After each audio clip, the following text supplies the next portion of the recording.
सोनम वांगचुक का चीनी सामान के बहिष्कार का ऐलान। हम बताएंगे चीन में क्या बड़ा बदलाव होने वाला है। इस वीडियो में दी जानकारी भारत में कम ही लोग जानते हैं, कृपया इसे अंत तक देखें। चीन लद्दाख बॉर्डर पर घुसपैठ की योजना बना रहा है। इस संदर्भ में सोनम वांगचुक का चीनी सामान को बहिष्कार करने का वीडियो बहुत लोकप्रिय हो रहा है। कई बॉलीवुड सेलिब्रिटी भी उनका समर्थन कर रहे हैं। आज हम आपको बताएंगे इसके आगे की कहानी। हम बताएंगे चीन में आगे क्या हो सकता है और भारत पर इसका क्या प्रभाव होगा। लेकिन यह जानने से पहले देखते हैं सोनम वांगचुक ने क्या कहा। आपने देखा होगा कि ये सिर्फ भारत के साथ नहीं हो रहा है, बल्कि पिछले कई हफ्तों से चीन ये दक्षिण चीनी सागर में वियतनाम, ताइवान और अब हांगकांग के साथ भी छेड़खानी कर रहा है। और मेरा ये विश्लेषण है कि वो ये सब किसी देश के साथ दुश्मनी के वजह से ज़्यादा अपने अंदर की समस्याओं को सुलझाने के लिए कर रहा है। कोरोना वायरस मसले पर लापरवाही, कवर अप और अंडर रिपोर्टिंग के कारण चीन ने पहले ही दुनिया के विकसित देशों का विश्वास खो दिया है। अमेरिका, जापान और यूरोप के कई देश अपनी औद्योगिक इकाइयों को चीन से बाहर निकालने की योजना बना रहे हैं। अनेक देशों में चीन के खिलाफ अरबों डॉलर की याचिकाएं दाखिल की गई हैं। कहने की आवश्यकता नहीं, चीन की अर्थव्यवस्था चरमराने वाली है।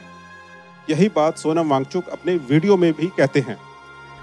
आज कोरोना के प्रकोप के बाद चीन में फैक्ट्रियां बंद हैं, एक्सपोर्ट्स बंद हैं और बेरोजगारी 20% तक बढ़ चुकी है। लोग बहुत नाराज हैं, क्रांति हो सकती है, तख्ता पलट हो सकता है। इसीलिए चीन पड़ोसियों से दुश्मनी करके अपनी जनता को अपने साथ जोड़ने में लगा हुआ है। चीनी सामान के बहिष्कार के बारे में सोनम वांगचुक का संदेश एकदम स्पष्ट है। आइए देखें। मैं तो कहता हूं कि इस बार भारत की बुलेट पावर से भी ज्यादा वॉलेट पावर काम आएगी। और अगर हम ऐसा नहीं करते हैं तो कितनी बदनसीबी की बात होगी भारत के लिए, जरा सोचिए। एक तरफ हमारे सेना सीमा पर जंग लड़ रही होगी और दूसरी तरफ हम आप चीनी सामान, मोबाइल से लेके कंप्यूटर्स, कपड़ों से लेके खिलौनों तक को खरीद कर उनकी सेना को पैसा भेज रहे होंगे, चीन की सेना को। चीन में डेमोक्रेसी नहीं है, वहाँ कम्युनिस्ट पार्टी का शासन है। पिछले 70 वर्षों में कम्युनिस्ट पार्टी ने चीन को एक के बाद एक मानव निर्मित त्रासदियों के हवाले किया है, जैसे महान अकाल, सांस्कृतिक आंदोलन, तिएननमेन स्क्वायर हत्याकांड, फालुन गोंग दमन, तिब्बत, शिनजियांग और हांगकांग में मानवाधिकारों का हनन आदि। चीनी कम्युनिस्ट पार्टी के अत्याचारों की हद तब पार हो गई जब 2006 में किलगोर और मार्टास रिपोर्ट ने खुलासा किया कि चीन में कैद फालुन गोंग व अन्य धार्मिक अल्पसंख्यकों को उनके अंगों के लिए मारा जा रहा है। इस मामले में जांच के लिए doctors against forced organ harvesting नामक संस्था को 2016 के नोबेल शांति पुरस्कार के लिए भी नामांकित किया गया।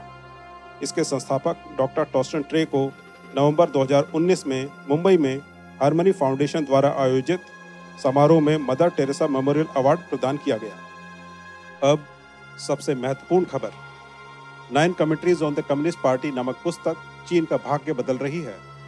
2004 में इपोक टाइम्स न्यूयॉर्क द्वारा प्रकाशित यह पुस्तक चीन में कम्युनिस्ट पार्टी का दमनकारी इतिहास बयान करती है। इस पुस्तक ने एक आंदोलन का रूप ले लिया है। इसे पढ़ने के बाद बड़ी संख्या में लोग चीनी कम्युनिस्ट पार्टी की मेंबरशिप त्याग रहे हैं। पिछले 15 वर्षों में 35 करोड़ से ज़्यादा चीनी लोग अनाम रूप से कम्युनिस्ट पार्टी की मेंबरशिप से इस्तीफा दे चुके हैं। चीन एक तरफ कोरोना वायरस महामारी के संकट से गुजर रहा है और दुनिया का भरोसा खो बैठा है, तो दूसरी तरफ पार्टी छोड़ो आंदोलन चीनी कम्युनिस्ट पार्टी को जड़ से खोखला कर रहा है। जिस तरह सोवियत कम्युनिस्ट साम्राज्य रातों रात धराशायी हो गया था, उसी तरह चीनी कम्युनिस्ट शासन के भी गिनती के दिन बचे हैं। चीनी कम्युनिस्ट पार्टी के समापन की संभावना भारत जैसे लोकतांत्रिक देश के लिए खासा महत्व रखती है। अब तक आप समझ ही गए होंगे कि चीनी सामान के बहिष्कार का चीन पर क्या असर होने वाला है। आप इस विषय पर क्या सोचते हैं? कृपया कमेंट बॉक्स में अपनी राय जरूर शेयर करें।